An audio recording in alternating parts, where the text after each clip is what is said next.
Olá! Hoje a gente vai mergulhar em dois capítulos do livro de Levítico que podem parecer, à primeira vista, meio distantes da nossa realidade, o 24 e o 25. Mas olha, por trás de leis sobre azeite, pão e terras, vamos encontrar uma visão simplesmente revolucionária sobre a presença de Deus, a sua justiça e um plano econômico diferente de tudo que a gente conhece. E a grande questão que vai nos guiar é exatamente essa. Como é que regras tão antigas, dadas para um povo no meio do deserto, podem ter alguma relevância para a nossa vida agora? A resposta, eu garanto, é mais surpreendente do que parece. Então vamos lá. O nosso roteiro de hoje vai ser este aqui. Primeiro, vamos entender os símbolos da adoração contínua a Deus. Depois, vamos desvendar a famosa lei do olho por olho. Em seguida, a gente entra na economia divina do descanso e da libertação. E para fechar, vamos ver como tudo isso aponta para uma realidade muito maior. Vamos então para a nossa primeira parte. Tenta imaginar a cena. Estamos no deserto do Sinai, mais ou menos em 1400 a.C. E bem no centro do acampamento de Israel está o tabernáculo, que era o coração da vida espiritual e civil da nação.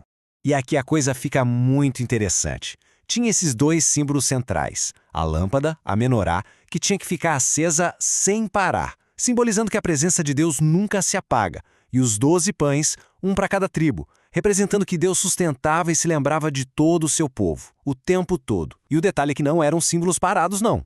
Exigia uma ação constante. O azeite tinha que ser puro, os pães eram trocados toda semana, a adoração era um ato contínuo, não só um evento. Era um recado visual muito claro. Deus está aqui e Ele cuida. Da adoração, o texto dá um salto e nos joga no meio de um caso de justiça. Um homem blasfema contra o nome de Deus e a partir daí surge uma das leis mais famosas e, vamos combinar, mais mal compreendidas de toda a história. Pois é, quase todo mundo já ouviu essa frase e logo pensa em barbárie, em um incentivo à vingança. Só que o propósito original dela era exatamente o contrário. O nome técnico é Lei de Talião, ou Lex Talionis, que basicamente estabelece um princípio de proporcionalidade. Ou seja, a punição tem que ser equivalente ao crime, nem mais, nem menos. E aqui está o pulo do gato. A lei não era um incentivo, era um freio. Em um mundo onde uma ofensa pequena podia terminar numa retaliação devastadora, Deus estabelece um limite. Era para impedir a vingança descontrolada e garantir uma justiça que não fosse baseada na emoção do momento. E mais, valia tanto para o israelita quanto para o estrangeiro. Isso era um avanço civilizacional gigantesco, não um retrocesso. Agora a gente vira a página para Levítico 25. E vamos ver como Deus não organiza só a justiça, mas também o tempo, a terra e economia. Primeiro, o ano sabático. A cada 7 anos era proibido cultivar a terra. Agora, para e pensa no nível de confiança que era preciso para obedecer uma ordem dessas. Era um chamado para abrir mão do controle e depender totalmente da promessa de Deus de que Ele ia prover o suficiente no 6º ano. E este versículo aqui explica o princípio por trás de tudo. Deus é o verdadeiro dono. O povo de Israel não era o proprietário absoluto da terra, era um administrador, um mordomo. Essa ideia, por si só, já muda completamente a nossa perspectiva sobre posse e riqueza. E com base nesse princípio, a gente chega no clímax de Levítico 25, o grande ano do jubileu. Um conceito social e econômico que sinceramente não tinha paralelo nenhum no mundo antigo. O ciclo era assim, se passavam 7 anos sabáticos, ou seja, 49 anos, e então, no 50º ano, a trompeta soava. Era o anúncio do jubileu, o grande recomeço. E que recomeço, hein? Todas as terras que tinham sido vendidas por necessidade voltavam para as famílias originais, as dívidas eram perdoadas e os israelitas que tinham se vendido como servos eram libertos. Era um mecanismo criado por Deus para impedir que a pobreza se tornasse uma sentença para sempre e para garantir que cada geração tivesse uma nova chance. Dentro desse sistema todo existia uma figura-chave, o Goel, ou o parente resgatador.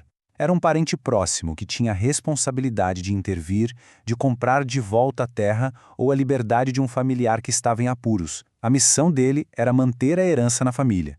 Guarda bem esse conceito. E é isso que nos leva para a nossa parte final, onde a gente vê como todos esses símbolos, todas essas leis e figuras do Antigo Testamento encontram o seu significado mais profundo em Jesus Cristo. Lembra da lâmpada que queimava sem parar no tabernáculo? Aquilo era uma sombra. Jesus se apresenta como a realidade. Eu sou a luz do mundo. Ele é a presença de Deus que nunca, nunca se apaga. Da mesma forma, os pães que simbolizavam o sustento de Deus para Israel, eles apontavam para Jesus, que não oferece um sustento que acaba, mas se declara o próprio pão da vida. Ele é o nosso sustento espiritual definitivo. E o grande jubileu, aquele recomeço total? Logo no início do seu ministério, Jesus entra na sinagoga, lê a profecia de Isaías sobre libertar os cativos e então declara: hoje se cumpriu essa escritura. Ele não veio apenas anunciar um jubileu, ele veio ser o nosso jubileu espiritual, perdoando a nossa dívida impagável de pecado e nos libertando da escravidão. E para fechar, lembra do parente resgatador, o Goel?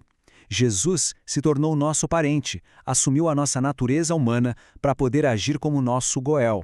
Ele é o Redentor que pagou o preço altíssimo com o seu próprio sangue para comprar de volta a nossa liberdade e restaurar a nossa herança espiritual. E assim, Levítico 24 e 25 nos deixam com essa reflexão final. Se esses princípios de descanso radical, de justiça proporcional, de libertação completa, são tão importantes para o caráter de Deus, como é que a gente, hoje, pode refletir isso nas nossas vidas, na nossa economia, na nossa sociedade? A resposta para essa pergunta talvez seja o maior desafio que esses textos tão antigos nos apresentam.